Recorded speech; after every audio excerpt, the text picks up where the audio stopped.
Христианские притчи. Наследие святых отцов.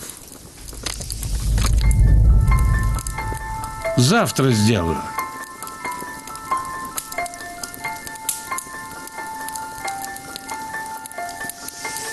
Жил на свете плотник, мастер он был неплохой,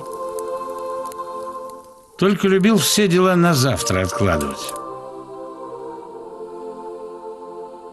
Как только к нему обращались с просьбой, он отвечал: «Хорошо, завтра сделаю».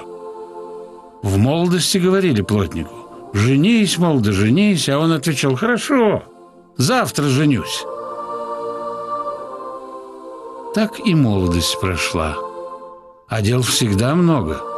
То одно, то другое, так и отвечал всегда: «Хорошо, завтра сделаю».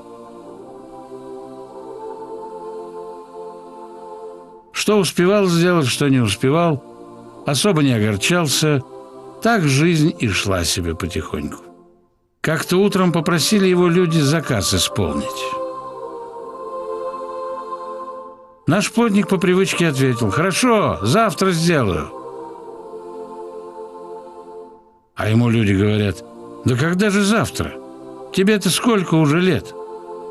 А вдруг помрешь и не сделаешь?» «И то верно», — поразился плотник.